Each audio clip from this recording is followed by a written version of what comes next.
गणपति बाबा की। मध्य प्रदेश की इस पावन पुनीत धरती पर मध्य प्रदेश के प्रधान सेवक डॉक्टर मोहन यादव जी का आगमन हो चुका है। वे पिछले वर्ष के कन्या विवाह महोत्सव में एक ही महोत्सव में 2 बार आए थे और आज के इस महोत्सव में वो मुख्य अतिथि हैं। मंडप दिवस कार्यक्रम के इस मंडप दिवस कार्यक्रम में उनकी उपस्थिति से उन बेटियों को संबल मिलेगा, उन परिवारों को संबल मिलेगा जिन बेटियों के विवाह यहां आयोजित किए जा रहे हैं। ऐसा पावन पुनीत महोत्सव जो अब प्रारंभ होने जा रहा है। मध्य प्रदेश के मुख्यमंत्री जी आज 300 बेटियों के मंडप का पूजन करने के लिए यहां पहुंचे हैं। कैमरा की टीम नीचे की तरफ आ जाए, कैमरे की टीम 3rd स्टेप पर पहुंच जाएं, बैठ जाएं, सभी लोग 3rd स्टेप पर बैठ जाएं। पीछे के कैमरा टीमों को दिक्कत हो रही है, हाँ आप बैठ जाएं, सभी लोग बैठ जाएं। करतल ध्वनि से स्वागत करिए, लेकर आ जाएं ताकि मुख्यमंत्री जी को आज के दिवस की स्मृतियां ध्यान रहे। ये बागेश्वर धाम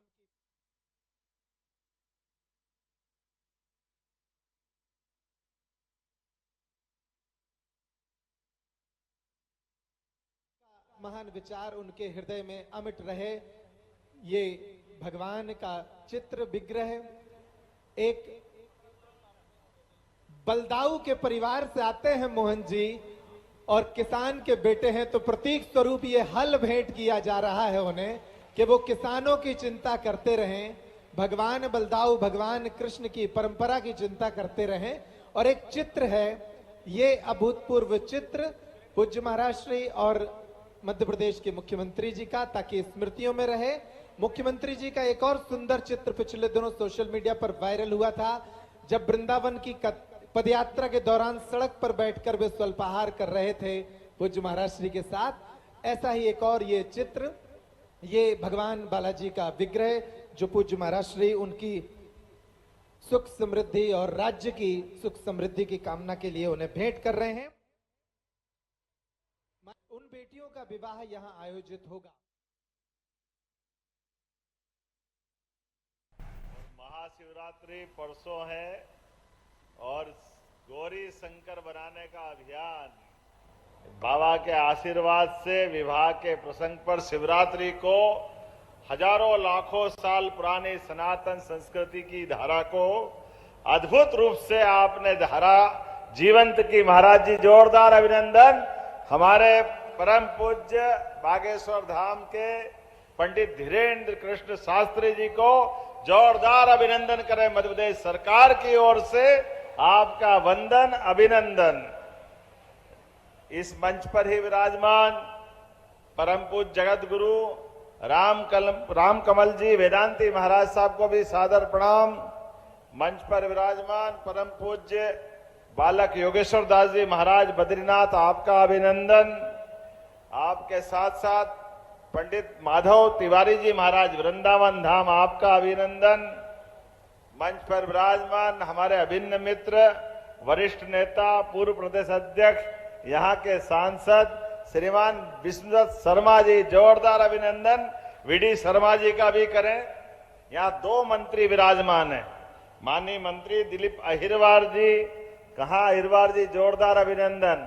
माननीय मंत्री लखन पटेल जी, आपका भी स्वागत अभिनंदन। मंच पर अभी अभी हमारे बीच भाषण दिया हमारे पटेरिया जी, हमारी पूर्व मंत्री और वर्तमान विधायिका लक्ष्मी स्वरूप ललिता जी। अरे लक्ष्मी इसलिए बोल रहा हूं कि आज का आनंद तो इसके बिना हो नहीं सकता है। भगवान की दया से आज यहाँ बहनों को जिस प्रकार से अपना महाराज जी ने आशीर्वाद दिया है, यहाँ पर विष्णु दत्त जी भी है, लखन भी है, सारे देवी देवता हैं। कितना आनंद आ रहा। महाराज जी आपको बधाई दे रहा हूं, सच में आपने बड़ी भूमिका अदा की। मैं अपनी ओर से, अपनी सरकार की ओर से बीते समय यशस्वी प्रधानमंत्री ने आकर के यहाँ पर सनातन संस्कृति की धारा को मजबूत करने के लिए, सेवा के भावना को मजबूत करने के लिए कैंसर हॉस्पिटल की सौगात दी थी। जोरदार अभिनंदन श्रीमान नरेंद्र मोदी जी का भी करें। सच में हमारे देवस्थान ये चमत्कारिक रूप में हो सकते हैं। एक मंदिर के आसपास अस्पताल भी है और ये चतुर्भुज बनाने का संकल्प भी है। वाकई अद्भुत है। 16 संस्कार में से सबसे बड़ा संस्कार ये विवाह संस्कार होता है और ये परंपरा में महाराज आपके माध्यम से परिवार में अमरता की अगर कोई पहचान है तो चतुर्भुज होने के बाद अपनी संतान के माध्यम से गोत्र को भी अमर करना और सनातन संस्कृति को भी अमर करने की धारा है। मैं आपका वंदन करता और सबको बधाई देता हूं, सारे विवाह के इस मंडप में बैठे सभी दंपतियों को, क्योंकि दुश्मन लाख चाहे तो क्या होता है, होता वही जो बाबा महाकाल को मंजूर होता है। सदियों रहा है दुश्मन सारे जहां हमारा। इस संस्कृति को मिटाने के लिए कौन कौन कब कब कैसे कैसे कहां कहां यत्न प्रयत्न करते रहे, लेकिन मुझे प्रसन्नता है इस बात की 1000 साल पहले हमारे सोमनाथ मंदिर पर भी खराब दृष्टि डाली थी, लेकिन देश की आजादी के साथ वो देवधाम भी 75 साल से उन्नत आसमान से बात करते हुए सनातन संस्कृति की धारा को प्रवाहित करते हुए आज सोमनाथ का मंदिर वहां अपनी संस्कृति गाथा सुना रहा है और अयोध्या में भगवान राम मुस्कुरा रहे हैं। बोलो जय जय श्री राम। और जब राम जी मुस्कुरा रहे हैं तो बागेश्वर धाम में कैसे कोई पीछे रह सकता है। सच में धीरेन्द्र शास्त्री जी महाराज जब बोलते हैं तो ऐसा लगता है कि दुश्मन की छाती डोलती है, सनातन संस्कृति का आनंद आ जाता है। इतने प्रकार से संतों के माध्यम से संस्कृति पे गर्व करने का मौका महाराज जी आपके इन संकल्पों के साथ मध्य प्रदेश सरकार सदैव कदम से कदम मिला के खड़ी है। आपके प्रकल्प पे आज हमको गर्व है। आज यहाँ इस स्थान पर आकर के पूरा मंच धन्य है और जितने बेटे बेटी है महाराज जी थोड़ा आपका मन और बड़ा सरकार के साथ आपको खड़ा रखते हैं। आप अगली बार 3000 करो, प्रत्येक बेटी के लिए 51,000 सरकार के माध्यम से दिलवाएंगे, उनका सबका विवाह सरकार के माध्यम से कराएंगे। और शिवरात्रि को तो आपने धन्य किया है। अब जहां जहां ऐसी बेटियां वास्तव में द्रवित करने वाला चेहरा है, लेकिन केवल शिवरात्रि नहीं, आप उचित समझेंगे 3 मुहूर्त हमारे हैं जहां हम बगैर मुहूर्त के विवाह कर सकते हैं। देवोत्थान एकादशी, बसंत पंचमी और फिर आने वाली अखा तीज, अक्षय तृतीया, तीनों तारीख पक्की कर लें। आप हर बार विवाह मंडप में जोड़े लाएं, पूरे पैसे सरकार देगी, सरकार के माध्यम से सबका विवाह कराने का काम हमारी सरकार के माध्यम से होगा। जब अच्छे काम हो तो सुबह शीघ्रम, काहे की देरी है। मेरी अपनी ओर से आज के इस अवसर पर सच में बेटे बेटियों आप भाग्यशाली हो। हमारे लिए विवाह का ये शुभ अवसर, मुझे इस बात की प्रसन्नता है, ये सामूहिक विवाह के माध्यम से हम अनावश्यक खर्चों पे भी कंट्रोल करते हैं। समाज के अंदर अच्छे बुरे कई प्रकार के दिन सबके बीच में आते हैं, लेकिन अच्छा व्यक्ति भी समाज के इन अच्छी बातों को अपनाना चाहिए।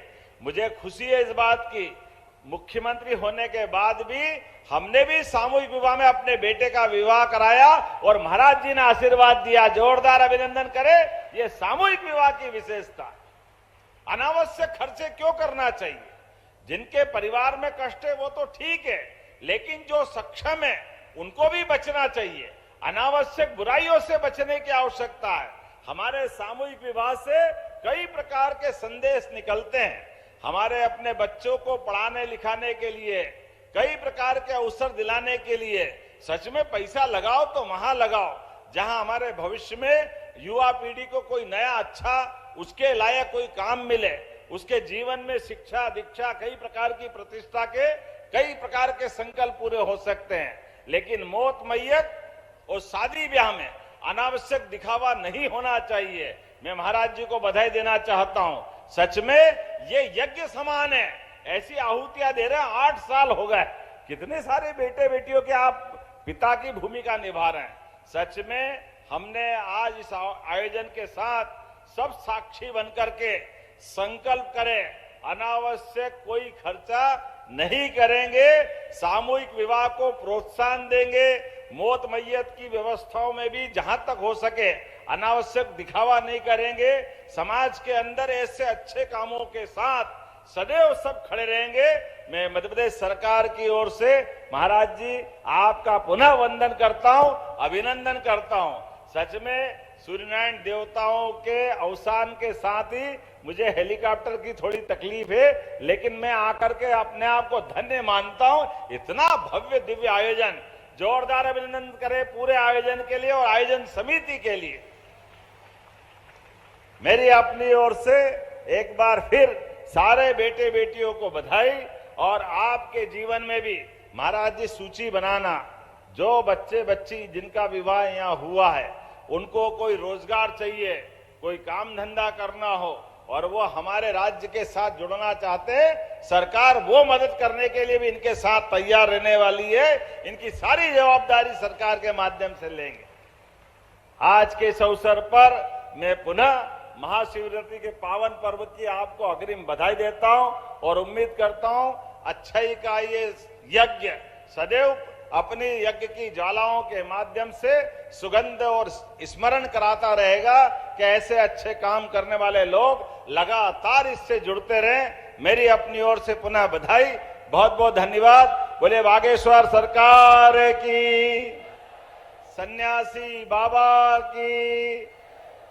मेरी अपनी ओर से पुनः आप सबका वंदन अभिनंदन। जय जय सिया राम। करतल ध्वनि से अभिनंदन करिए मध्य प्रदेश सरकार के मुखिया और इस कन्या विवाह महोत्सव के पूर्व बेटियों के मंडप में हल्दी लगाने आए, मंडप का पूजन करने आए ऐसे विशाल हृदय उदार